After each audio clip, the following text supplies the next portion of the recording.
Naquele tempo, disse Jesus a seus discípulos: Quando vier o defensor, que eu vos mandarei da parte do Pai, o Espírito da verdade que procede do Pai, ele dará testemunho de mim.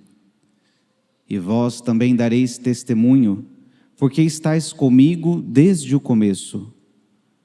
Tenho ainda muitas coisas a dizer-vos, mas não sois capazes de as compreender agora.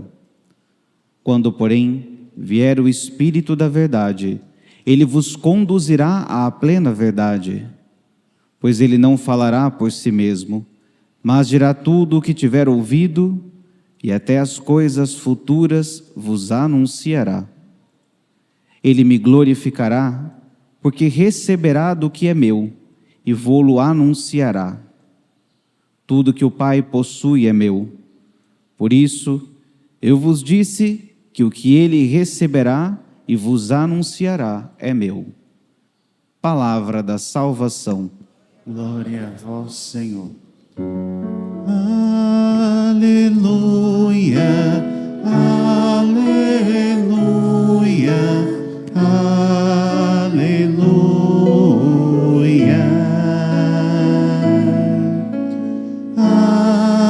Aleluia, aleluia, aleluia.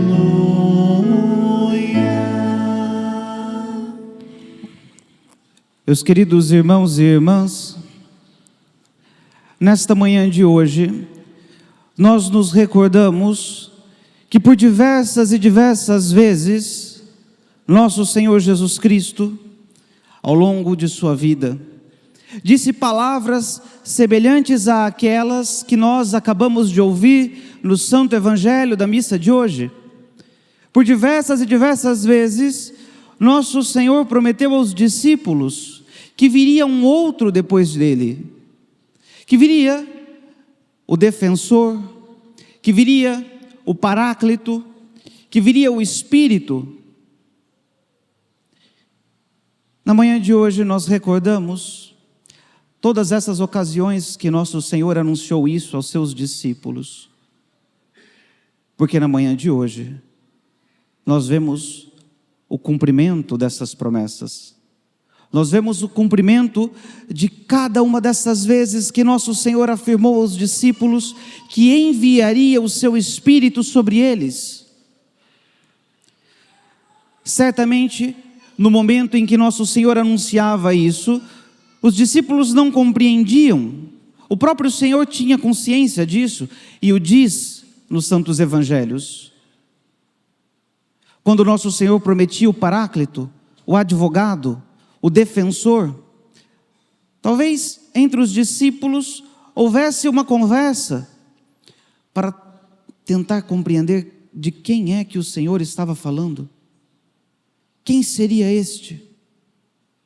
E após a ascensão que nós celebramos 9 dias atrás, quando o Senhor subiu aos céus, e os discípulos se reuniram com a bem-aventurada Virgem Maria, para rezar, na expectativa deste cumprimento, do cumprimento desta profecia, do cumprimento desta promessa, da vinda do Paráclito,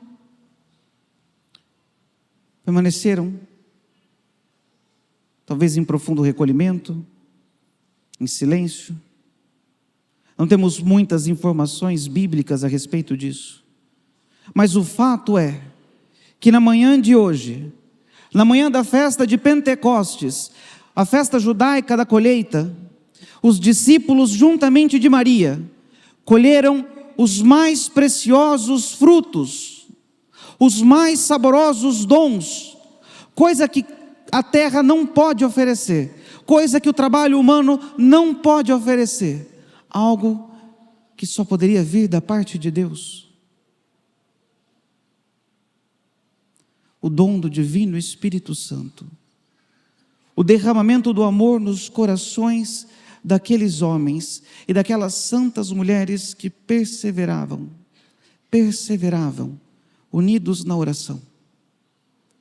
O Senhor derrama o seu próprio amor, o dom com que Ele mesmo é amado, o dom com que Ele mesmo ama nos corações dos discípulos. E foi isto que nós recebemos no dia do nosso crisma. E é isto que nós estamos recordando nesta sagrada liturgia. O dom do Divino Espírito Santo. E vejam que curioso. Na leitura dos Atos dos Apóstolos, São Lucas nos diz de que modo o Divino Espírito Santo aparece, de que modo o Divino Espírito Santo vem sobre os discípulos, como que em línguas de fogo. E esta imagem, de fato, é muito simbólica e muito oportuna. Em primeiro lugar, como que em línguas.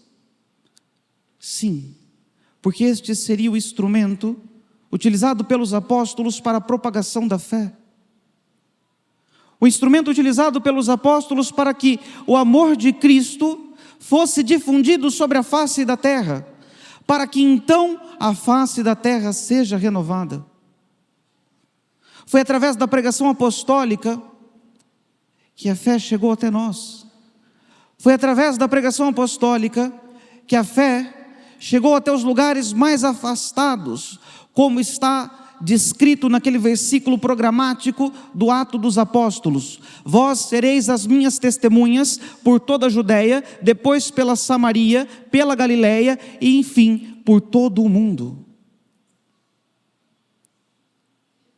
Como que em línguas. E vejam que grande dom, porque naquela manhã todos, absolutamente todos, se entendiam. Todos pareciam conversar o mesmo idioma. Aqueles que falavam grego entendiam aqueles que falavam hebraico, que entendiam por sua vez aqueles que falavam latim. E todas as outras línguas das nacionalidades ali presentes, todos se entendiam. E é por isso que também no dia de hoje nós lembramos a unidade da igreja. A igreja que é una, porque nasceu neste dia, nasceu nesta manhã de Pentecostes, para ser universal. A mesma igreja católica, a mesma igreja una, que se espalhasse sobre toda a face da terra, levando aos homens de boa vontade esta palavra, levando aos homens e mulheres a boa nova de Cristo, como que em forma de língua. Os discípulos receberam este dom de tocar os corações, porque nós sabemos que depois da pregação, muitos se converteram, muitos pediram a graça do santo batismo, muitos pediram para serem incorporados neste corpo de Cristo, muitos pediram para fazer parte destas promessas, muitos pediram o dom do amor de Deus derramado em seus corações também. A unidade da igreja.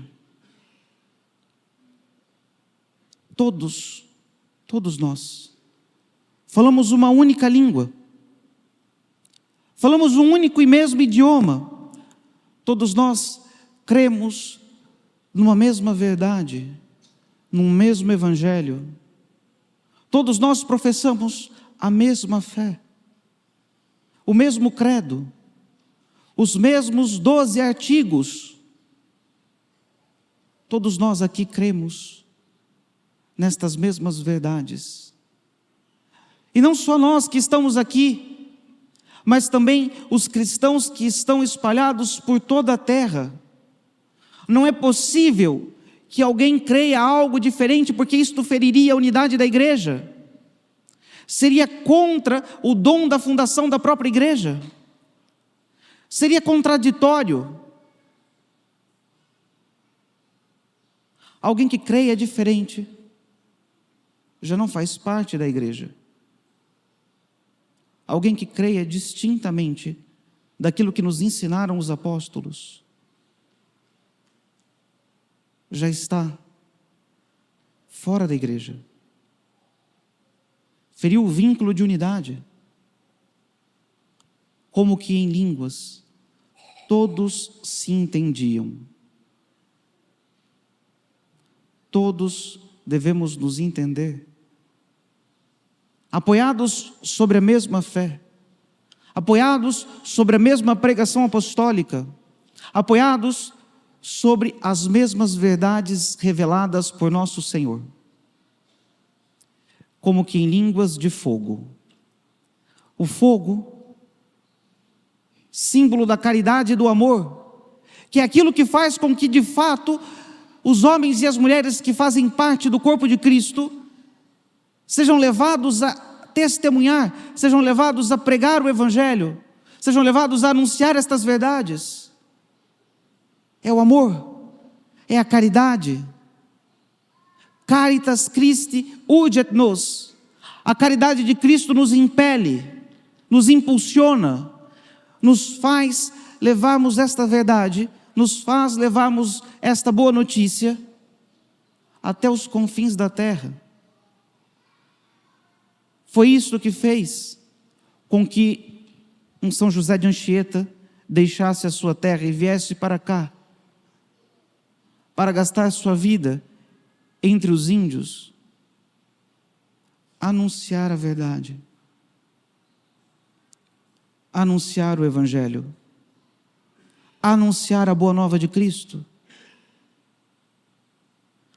É a caridade, meus irmãos, como que em línguas de fogo. É a caridade que edifica a igreja. É o amor. É o amor, porque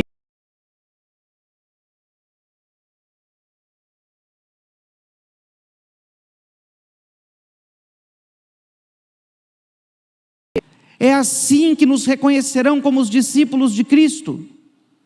É assim que nos reconhecerão como seguidores de Jesus. Pela prática,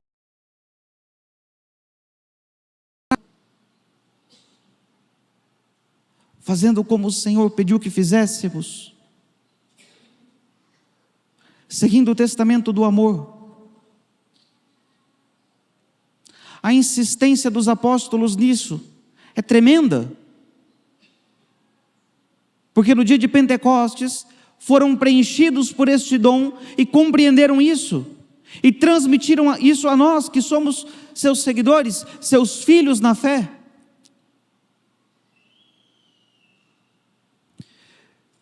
Não é novidade para ninguém que algumas semanas atrás os bispos do Brasil estavam reunidos em Aparecida, não é? Todos nós aqui sabemos, na Assembleia Geral da CNBB. E este ano, nesta Assembleia, os bispos convidaram o cardeal Pietro Parolin para pregar o retiro. Todos os anos, durante a Assembleia dos Bispos, existe o retiro dos bispos, o retiro anual deles. E conversando com um dos bispos que estava presente na Assembleia, que estava lá, ele me disse que a frase que mais marcou os bispos durante o retiro foi uma frase do cardeal Parolin que dizia: o futuro da igreja está no seu início. O futuro da igreja está no seu início. E vejam que frase profética, porque de fato foi no início que os discípulos eram um só coração e uma só alma. Foi no início que os discípulos tinham coragem de levar as palavras de Cristo até os confins do mundo. Foi no início que os discípulos tinham coragem de derramar o seu sangue pelas verdades do Evangelho. O futuro da igreja, que somos nós, está no seu início. Que sejamos um só coração e uma só alma, apoiados sobre a mesma fé apostólica, apoiados sobre as mesmas verdades divinas que nos foram reveladas e que abrirão para nós as portas do céu. Que sejamos um só coração e uma só alma, apoiados na caridade de Cristo, procurando seguir o testamento do amor. Que sejamos um só coração e uma só alma, para que falemos todos a mesma linguagem e com o mesmo sentido de caridade. A mesma linguagem e com a mesma caridade dos primeiros discípulos. É isto que nós queremos suplicar a Deus nesta sagrada liturgia, nesta manhã de Pentecostes. Que esta graça seja derramada em nossos corações, como já o foi no dia do nosso crisma, mas que seja novamente derramada na sua igreja. Que o Divino Espírito Santo seja derramado no coração dos fiéis, no seio da igreja, para que todos nós falemos uma mesma língua, para que todos nós sejamos impelidos por uma mesma caridade, a caridade de Cristo. Louvado seja nosso Senhor Jesus Cristo,